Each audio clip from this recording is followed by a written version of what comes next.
آج دنیا کے سارے مسلمانوں کی نظریں صرف ایک انسان پر ٹکی ہوئی ہیں، امام مہدی۔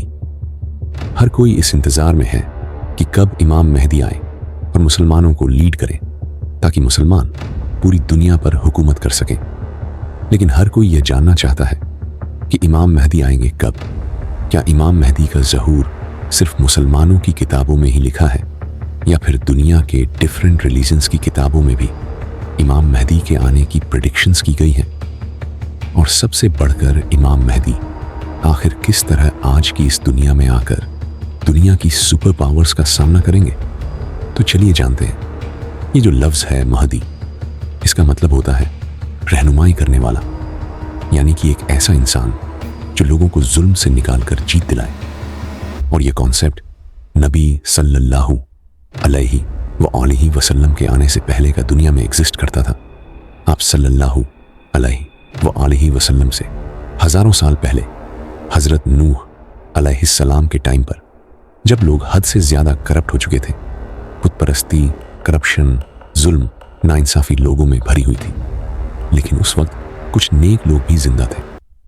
وہ لوگ اللہ سے دعا کرتے تھے کہ اے اللہ، تو کسی ایسے انسان کو بھیج جو کہ انسانیت کو ایک نیا موڑ دے۔ تو اللہ نے ان کی دعا قبول کی اور ان میں حضرت نوح علیہ السلام کو بھیجا۔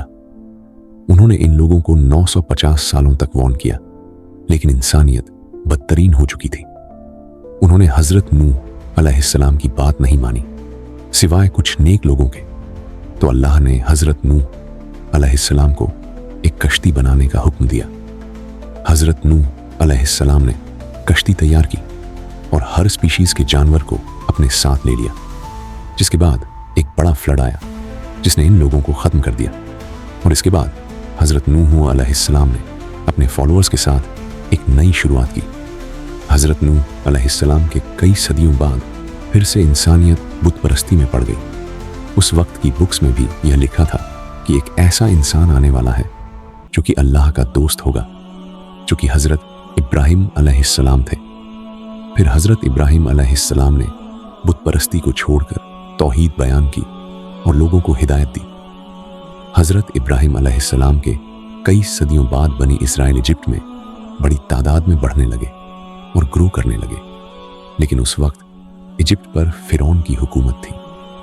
فرعون کو بنی اسرائیل سے خطرہ محسوس ہوا اور اس نے بنی اسرائیل کو اپنا غلام بنا لیا اور ان پر بہت ظلم کیا۔ کئی سالوں تک بنی اسرائیل پر ظلم ہوتا رہا اور وہ لوگ اللہ سے دعائیں کرتے رہے کہ تو ایسا نبی بھیج جو ہمیں اس غلامی سے آزاد کرے۔ تو اللہ نے ان کی طرف حضرت موسیٰ علیہ السلام کو بھیجا۔ حضرت موسیٰ نے فرعون کو ڈیفیٹ کر کے بنی اسرائیل کو آزاد کیا۔ حضرت موسیٰ علیہ السلام سے کئی صدیوں بعد حضرت عیسیٰ علیہ السلام کا وقت آیا۔ اس وقت بنی اسرائیل فلسطین میں رومنز کے انڈر تھے اور کرپٹ جوئش پریسٹ ان کے امام تھے، اور کافی وقت سے ان میں کوئی نبی نہیں آیا تھا۔ بنی اسرائیل ایک مسیحا کے انتظار میں تھے اور ان کی بکس میں بھی اس کے آنے کی خبریں لکھی تھیں جو کہ آج بھی بائبل میں لکھی ہیں۔ اور پھر وہ مسیحا حضرت عیسیٰ علیہ السلام کی صورت میں آیا، لیکن پھر بھی بنی اسرائیل نے ان کے خلاف سازشیں کی۔ تو اللہ نے حضرت عیسیٰ علیہ السلام کو آسمانوں پر اٹھا لیا۔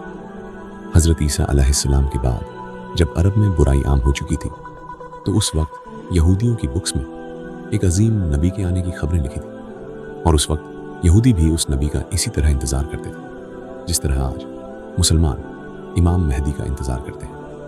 یہاں تک کہ آج بھی بائبل میں وہ پریڈکشنز لکھی ہیں۔ اس کے بعد پھر نبی صلی اللہ علیہ وآلہ وسلم نے اعلان نبوت کیا۔ تو یہ جو مسیحا کا کانسیپٹ ہے، یہ بنی اسرائیل میں پہلے سے موجود تھا۔ اسی وجہ سے اسلام کے ایک بہترین اسکالر اور پوئٹ علامہ اقبال بھی امام مہدی کے اس کانسیپٹ کو اس طرح نہیں مانتے تھے۔ ان کا یہ کہنا تھا کہ یہ کانسیپٹ مسلمانوں نے یہودیوں اور کرسچن سے لیا ہے۔ جب عباسی خلافت کے دور میں مسلمانوں پر ظلم ہو رہا تھا، تب مسلمانوں میں یہ کانسیپٹ پھیلنے لگا کہ بہت جلد ایک مسیحا آئے گا جو سب ٹھیک کر دے گا۔ علامہ اقبال کا کہنا تھا کہ مسلمانوں کا کسی مسیحا کے انتظار میں ظلم سہتے رہنا یہ بہت ہی خطرناک ہے۔ اسی وجہ سے وہ امام مہدی کے इस कॉन्सेप्ट को नहीं मानते थे। सिर्फ अल्लामा इकबाल ही नहीं, बल्कि इब्ने खल्दून, जो एक स्कॉलर और फिलोसोफर थे, वो भी इमाम मेहदी से रिलेटेड अहादीस की सनद से एग्री नहीं थे। लेकिन अगर देखा जाए तो इमाम मेहदी से रिलेटेड अहादीस तकरीबन हर बड़ी हदीस की किताब में मौजूद है, सिवाय बुखारी और मुस्लिम के इशारतन। सुन्नी और शिया दोनों किताबों में कई अहादीस मौजूद हैं, वो भी बिल्कुल सही सनद के साथ। सिर्फ इस्लाम ही नहीं, बल्कि दुनिया के आज हर बड़े मजहब की किताबों में एक मसीहा के आने की प्रेडिक्शंस मौजूद हैं। जैसा कि मेसोपोटामिया में एक चरवाहे का जिक्र मौजूद है जो कि मसीहा होगा, और इजिप्ट में एक ओसाइरिस नाम के इंसान का जिक्र है जो कि जमीन को दोबारा जिंदा करेगा। इसी तरह ज़ोरोएस्ट्रियन मजहब में एक ज़ोरोस्टर नाम के इंसान का जिक्र है जो कि आखिरी वक्त में पैदा होगा और एक बड़ी जंग लड़ेगा। इसी तरह हिंदू कल की अवतार को मानते हैं जो कि कलयुग के वक्त आएगा।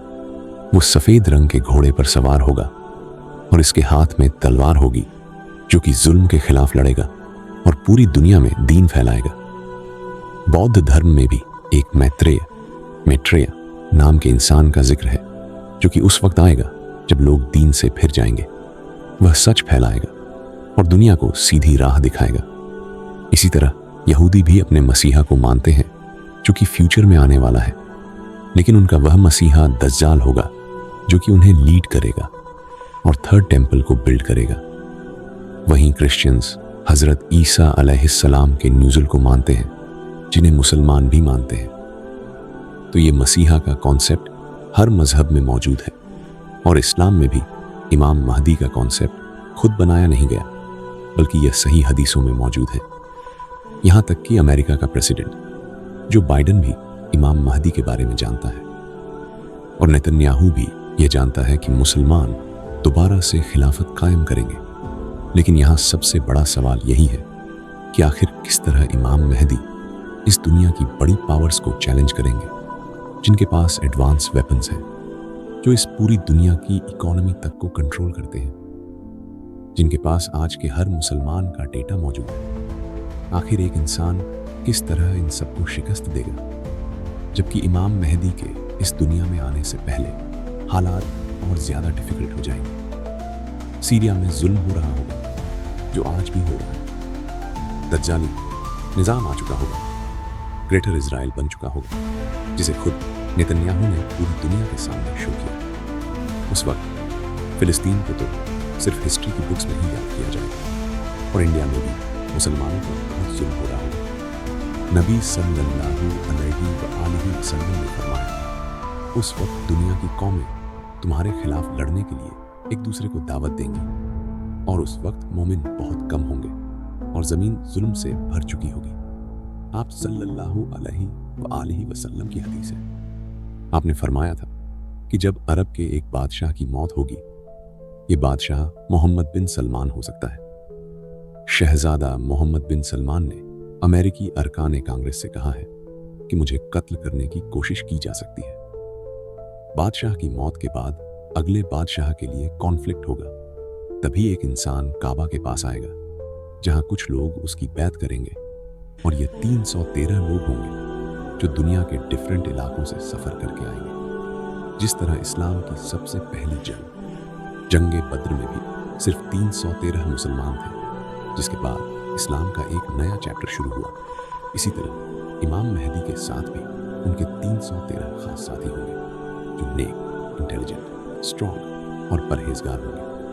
और कई अहादीस में आता है कि वह ऐसे लोग होंगे जिन्हें दुनिया में कोई नहीं जानता होगा, लेकिन अल्लाह के नज़दीक उनका बड़ा मुकाम होगा, और उनमें से एक इंसान के पास 40 इंसानों जितना इल्म होगा। और ये सिर्फ लीडर्स ही नहीं होंगे, बल्कि कमांडर्स, स्कॉलर्स और थिंकर्स होंगे। जब ये लोग इमाम मेहदी के हाथ पर बैत करेंगे, तो इसके बाद वो इमाम मेहदी की एक फौज बनाने में मदद करेंगे। जब इमाम मेहदी का ज़हूर होगा, तो इसके बाद वो मुसलमान जो मजलूम ज़िंदगी गुजार रहे होंगे, वो इमाम मेहदी को सपोर्ट करने के लिए जाएंगे, जैसा कि Khorasan, Yemen, Iran, Afghanistan, Iraq और सीरिया। क्योंकि आज इन कंट्रीज़ की कंडीशन बहुत बुरी हो चुकी है, जिसकी वजह है यह अमेरिका। सितंबर 2014 में अमेरिका ने सीरिया पर अटैक किया, जिसके बाद कई सालों तक सीरिया में जंग का माहौल रहा और आज सीरिया की हालत बदतरीन हो चुकी है। इसी तरह अमेरिका ने 2003 में इराक पर हमला किया और आज उसकी हालत भी खराब है। और इसी तरह अमेरिका ने कई सालों तक अफगानिस्तान के साथ भी जंग की और आज अफगानिस्तान की हालत आपके सामने है। वहाँ आज इतनी गुर्बत है और अभी मार्च में अमेरिका ने यमन पर एयर स्ट्राइक्स की, जो कि अमेरिका का सबसे बड़ा मिलिट्री ऑपरेशन था। अब अमेरिका यमन के साथ भी यही करना चाहता है, क्योंकि यमन फिलिस्तीन के साथ खड़ा है और इजराइल के शिप्स पर अटैक करता है और पाकिस्तान को भी सीक्रेटली अमेरिका ही कंट्रोल करता है बिकॉज ऑफ पाकिस्तान मिलिट्री। लेकिन इन सब के अलावा ईरान ही एक ऐसा कंट्री है जो इस वक्त अमेरिका और इजराइल को टक्कर दे रहा है, जिसे इजराइल खुद अपने लिए एक बड़ा खतरा समझता है और अमेरिका भी ये जानता है कि ईरान काफ़ी पावरफुल है। ईरान ही वो कंट्री होगा जो इमाम महदी को सबसे पहले सपोर्ट करेगा, क्योंकि नबी सल्लल्लाहु अलैहि व आलिहि वसल्लम ने फरमाया था कि खुरासान से काले झंडे लहराती हुई फौजें महदी को सपोर्ट करने के लिए जाएंगी। नबी सल्लल्लाहु अलैहि व आलिहि वसल्लम के टाइम में खुरासान ये था जिसमें आज का अफगानिस्तान, ईरान, पाकिस्तान और दूसरे कंट्रीज़ का कुछ हिस्सा आता है। लेकिन इन सब कंट्रीज़ के इन पार्ट्स का नाम खुरासान नहीं है, सिवाय ईरान के। ईरान में आज भी खुरासान नाम का एक प्रोविंस है और जैसा कि आप सल्लल्लाहु अलैहि व आलिहि वसल्लम ने फरमाया था कि खुरासान से काले झंडे लहराते हुए फौजें इमाम महदी को सपोर्ट करने जाएंगी और आप अच्छे से जानते हो कि काला झंडा किनका है। तो इसी वजह से ईरान वो वाहिद ऐसा कंट्री होगा जो इमाम महदी को सपोर्ट करेगा, क्योंकि बहुत जल्द ईरान एक न्यूक्लियर पावर बनने जा रहा है। वो सीक्रेटली न्यूक्लियर वेपन्स बना रहा है, जिसके बाद सिर्फ पाकिस्तान ही ऐसा वाहिद इस्लामी कंट्री नहीं होगा जिसके पास न्यूक्लियर वेपन्स होंगे। खुरासान से फौजें इमाम महदी को सपोर्ट करने जाएंगी, तो इससे पूरी दुनिया को पता चल जाएगा कि अरब में एक इंसान पावर गेन कर रहा है, जो कि वेस्टर्न कंट्रीज के लिए खतरा होगा। तो वेस्टर्न मीडिया इमाम महदी पर इल्जाम लगाएगा कि वो एक टेररिस्ट है और नेटो कंट्रीज जैसा कि अमेरिका, इजराइल इमाम महदी के खिलाफ एक फौज रवाना करेंगे, जिस फौज का लीडर सुफियानी होगा। सुफियानी एक फितना होगा जिसके पीछे वेस्टर्न कंट्रीज होंगे। ये एक ऐसा इंसान होगा जो देखने में बड़ा ही इबादत गुजार होगा, लेकिन अहले बैत के मानने वालों का दुश्मन होगा और सीरिया से निकलेगा और मुआविया की नस्ल से होगा। यह इराक और सीरिया में बहुत कत्लेआम मचाएगा। इमाम अली अलैहिस्सलाम ने फरमाया, सुफियानी सीरिया से निकलेगा, उसके चेहरे का रंग लाल होगा, उसके बाल हल्के होंगे, उसके चेहरे पर निशान होगा, वो मस्जिदों को तोड़ेगा और नबी सल्लल्लाहु अलैहि व आलिहि वसल्लम के मानने वालों को कत्ल करेगा। इमाम बाकिर अलैहिस्सलाम ने फरमाया, सुफियानी उसी साल निकलेगा जिस साल इमाम महदी का ज़हूर होगा। और इमाम जाफर सादिक अलैहिस्सलाम ने फरमाया, सुफियानी का आना तय है, यह इमाम महदी से 15 महीने पहले आएगा। इमाम जैनुल आबेदीन अलैहिस्सलाम ने फरमाया, जब सुफियानी निकलेगा तो लोगों के दिल खौफ से भर जाएंगे। फिर इराक और सीरिया में खुलेआम खून बहेगा, वह औरतों और बच्चों को कत्ल करेगा। अब यह जो सुफियानी है, इसकी पर्सनालिटी मुआविया से सिमिलर होगी, जैसे मुआविया ही दोबारा इस दुनिया में आया हो, क्योंकि यह भी मुआविया की तरह अब्बू सुफियान की नस्ल से होगा। और जिस तरह मुआविया सीरिया का गवर्नर था और सीरिया में उसके काफ़ी सपोर्टर्स थे, इसी तरह सुफियानी भी सीरिया से ही निकलेगा। और जिस तरह इमाम अली अलैहिस्सलाम का कैपिटल कूफा था, इसी तरह सुफियानी भी कूफे पर हमला करेगा। इमाम जाफर सादिक अलैहिस्सलाम ने फरमाया, महदी के ज़हूर से पहले सीरिया में सिविल वॉर होगी, जिसके बाद सुफियानी निकलेगा। और आप यह जानकर हैरान होंगे कि सीरिया में पिछले कई सालों से एक बड़ी सिविल वॉर जारी रही थी, जिसका फ़ायदा उठाकर अमेरिका ने सीरिया पर हमला किया था।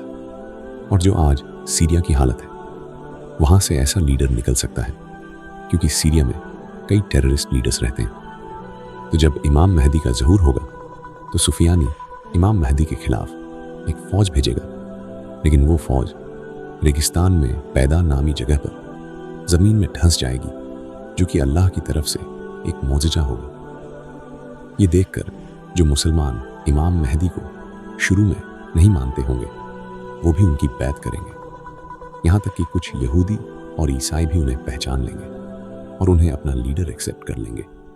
लेकिन कुछ स्कॉलर्स जो डॉलर्स के पीछे होंगे इमाम मेहदी को झूठा और दज्जाल कहेंगे, और मीडिया भी फुल प्रोपेगेंडा चलाएगा, उन्हें झूठा कहेगा और मुसलमानों को उनके खिलाफ करने की कोशिश करेगा, क्योंकि इमाम मेहदी उस वक्त तक दुनिया की बड़ी पावर्स के लिए एक खतरा बन चुके होंगे। जब सुफियानी को पता चलेगा कि उसकी आर्मी रेगिस्तान में धंस चुकी है तो वो एक और बड़ी आर्मी तैयार करेगा और वेस्टर्न कंट्रीज उसकी इस आर्मी में हेल्प करेंगे, जिसके बाद इमाम मेहदी और सुफियानी के दरमियान एक बड़ी जंग होगी। यानी कि एक तरफ इमाम अली अलैहिस्सलाम की नस्ल से इमाम मेहदी होंगे और दूसरी तरफ मुआविया की नस्ल से सुफियानी होंगे। इस जंग में इमाम मेहदी सुफियानी को हरा देंगे और सुफियानी को भी कत्ल करेंगे। सुफियानी के कत्ल के बाद अरब में इमाम मेहदी की पावर मजीद बढ़ जाएगी और ज़्यादा लोग उनको सपोर्ट करने लगेंगे, और इमाम मेहदी के जो 313 साथी होंगे, इन हर एक के नीचे कई हज़ारों या फिर लाखों सोल्जर्स होंगे। कई ऑर्गेनाइजेशंस इमाम मेहदी की सपोर्ट में आने लगेंगी, और इसी वक्त इमाम मेहदी हिंदुस्तान पर हमला करेंगे, क्योंकि वहाँ मुसलमानों पर जुल्म हो रहा होगा, और हिंदुस्तान को फतह कर लेंगे। जिसके बाद इमाम मेहदी पूरी दुनिया में एक ग्रेट लीडर बन चुके होंगे, जिसे देखकर नेटो इमाम मेहदी के साथ एक पीस ट्रीटी साइन करेगा। यानी कि यूरोपियन कंट्रीज और अमेरिका इमाम मेहदी के साथ एग्रीमेंट करेंगे, क्योंकि उस वक्त उनके लिए इमाम मेहदी के अलावा भी कोई और खतरा होगा, तो इसलिए वह इमाम मेहदी के साथ एग्रीमेंट साइन करेंगे। नबी सल्लल्लाहु अलैहि व आलिहि वसल्लम ने फरमाया था कि तुम्हारे और रोमन्स के दरमियान एक पीस ट्रीटी होगी, जिसके बाद तुम उनके साथ मिलकर किसी और से लड़ोगे और वह तुम्हारा और उनका दुश्मन होगा। अब वो दुश्मन कौन होगा ये तो फ्यूचर में ही पता चलेगा। हो सकता है कि वह जायनिस्ट्स हों, क्योंकि वह मुसलमानों के भी दुश्मन होंगे। इमाम मेहदी दूसरे कंट्रीज के साथ मिलकर उसके खिलाफ जंग करेंगे, और यह जंग मुसलमान क्रिश्चियंस के साथ मिलकर जीत जाएंगे। जीत के बाद मुसलमान और नॉन मुस्लिम्स अपने कैंप्स में आराम कर रहे होंगे कि तभी एक ईसाई क्रॉस को उठाएगा और गाड़ देगा। यानी कि वो ये दिखाना चाहेगा कि ये क्रिश्चियंस की जीत हुई है, न कि मुसलमानों की। लेकिन मुसलमान उस क्रॉस को तोड़ देंगे और ये दिखाएंगे कि यह अल्लाह की जीत हुई है ना कि उनकी। इस वाक़े से मुसलमानों और वेस्टर्न कंट्रीज़ के दरमियान हुई ट्रीटी तोड़ दी जाएगी, जिसके बाद वेस्टर्न कंट्रीज़ इमाम मेहदी के खिलाफ अपनी बड़ी फौज तैयार करेंगे। ये काफ़ी बड़ी जंग होगी। इस जंग में वेस्टर्न कंट्रीज़ बड़ी फौज के साथ आएंगे। इनके पास high tech AI weapons, drones, missiles और फाइटर जेट्स होंगे। जब मुसलमान उनकी फौज को देखेंगे तो नबी सल्लल्लाहु अलैहि वसल्लम ने फरमाया कि मुसलमानों की फौज का एक हिस्सा ये जंग छोड़कर भाग जाएगा, जिसे अल्लाह कभी माफ नहीं करेगा, और एक हिस्सा इस जंग में शहीद होगा, जो कि उस वक्त का बेहतरीन शहीद होगा, और एक हिस्सा यह जंग जीत जाएगा, जिसे अल्लाह दोबारा नहीं आजमाएगा। ये बड़ी ही खतरनाक जंग होगी। ये जंग सीरिया के करीब या फिर टर्की के साउथ में लड़ी जाएगी, जहां आज से कुछ टाइम पहले सीरिया की जंग भी हो चुकी है। इस जंग को जीतने के बाद मुसलमान सीधा कॉन्स्टेंटिनोपल जाएंगे, जो कि आज टर्की का इस्तांबुल शहर है। यानी कि इमाम मेहदी से पहले इस्तांबुल मुसलमानों के हाथों से चला जाएगा, और यह इस्तांबुल सिटी मुसलमानों की हिस्ट्री का बहुत ही इंपॉर्टेंट शहर है। नबी सल्लल्लाहु अलैहि वसल्लम ने अपनी ज़िंदगी में फरमाया था कि तुम लोग कॉन्स्टेंटिनोपल को फतह करोगे, और इसे फतह करने वाला लीडर बड़ा ही कमाल होगा, और इसे फतह करने वाली फ़ौज भी कमाल होगी। जिसके बाद 1453 में सुल्तान मोहम्मद फातेह ने कॉन्स्टेंटिनोपल को फतह किया, जिस पर हमने एक वीडियो भी बनाई थी। अब उलेमा का कहना है कि यह प्रेडिक्शन सुल्तान मोहम्मद फातिह के वक्त पूरी हो चुकी है, लेकिन कुछ का कहना है कि नबी सल्लल्लाहु अलैहि वसल्लम ने यह इमाम मेहदी के टाइम पर जो कॉन्स्टेंटिनोपल फतह होगा उसके बारे में फरमाया था। जब इमाम मेहदी अपनी फौज लेकर कॉन्स्टेंटिनोपल की तरफ जाएंगे तो उस वक्त मुसलमानों की फौज ऊंची आवाज में अल्लाहू अकबर के नारे लगाते हुए जाएगी और उनकी आवाज दूर दूर तक पहुंचेगी, जिसे देखकर दुश्मन डर जाएंगे और वो कॉन्स्टेंटिनोपल बगैर किसी जंग के मुसलमानों के हवाले कर देंगे। इस जंग को जीतने के बाद मुसलमान अभी उस जंग का सामान समेट ही रहे होंगे कि तभी उन्हें खबर मिलेगी कि दज्जाल आ चुका है। यह शैतान होगा जो कि मुसलमानों में फसाद डालने के लिए पुकारेगा और कहेगा कि दज्जाल ने तुम्हारे घरों पर कब्जा कर लिया है। मुसलमान यह सुनते ही डर जाएंगे। इमाम महदी अपनी फौज को लेकर वापस से सीरिया या फिर इराक जाएंगे ताकि इन लोगों को बचा सकें, लेकिन जैसे ही वह वहां पहुंचेंगे दज्जाल सच में वहां आ चुका होगा, जिसके बाद हजरत ईसा अलैहिस्सलाम का ज़हूर होगा, जो कि हम अगली वीडियो में जानेंगे। लेकिन सबसे बड़ा सवाल यह है कि आखिर इमाम मेहदी के आने से पहले कौन सी निशानियां ऐसी हैं जो पूरी होंगी। नबी सल्लल्लाहु अलैहि वसल्लम ने फरमाया था कि इमाम मेहदी से पहले ज़मीन जुल्म से भर जाएगी, जो कि आज होता नजर आ रहा है। फिलिस्तीन, सीरिया, इराक, अफगानिस्तान, यमन और कश्मीर, इन सब कंट्रीज़ में जुल्म हो रहा है और किस तरह पपेट गवर्नमेंट्स मुस्लिम कंट्रीज़ पर हुकूमत कर रही हैं, जिन्हें कंट्रोल यहूदी कर रहे हैं। सूद आज पूरी दुनिया की इकोनॉमी बन चुका है। मुसलमानों को टेररिस्ट समझा जाता है। स्कॉलर्स रियाल के लिए दीन बेच रहे। ज़मीन यकीनन जुल्म से भर चुकी है। इसी तरह नबी सल्लल्लाहु अलैहि वसल्लम ने फरमाया कि मेहदी के आने से पहले अंधेरी रात की तरह फितने आएंगे। इंसान सुबह के वक्त मोमिन होगा और रात के वक्त मुनाफिक। और आज आप देख रहे हो कि सबसे ज़्यादा फितने अरब में हैं, जहां हर वक्त जंग चलती रहती है। इसी तरह मीडिया सबसे बड़ा प्रोपेगेंडा फैला रहा है, जिसका कुछ पता नहीं कि सच क्या है और झूठ क्या। लेकिन कई प्रेडिक्शंस ऐसी भी हैं जो कि अभी पूरी नहीं हुई, जैसे कि नबी सल्लल्लाहु अलैहि वसल्लम ने फरमाया था कि इमाम मेहदी के आने से पहले यमन से एक इंसान निकलेगा, यमनी। वो लोगों को सच और इमाम मेहदी की तरफ बुलाएगा। जब वो निकलेगा तो मुसलमानों के लिए हथियार बेचना अलाउड नहीं होगा और ये सुफियानी के टाइम ही आएगा। इस वक्त अगर देखा जाए तो यमन में हुतीज का ग्रुप ऐसा है जो फिलिस्तीन के साथ खड़ा है, जो कि खुद को अहले बैत की नस्ल के कहते हैं। ये हुतीज इजराइल के शिप्स को डिस्ट्रॉय करते हैं जो यमन के पास से गुजरते हैं। तो हो सकता है कि वह इन्हीं में से कोई हो।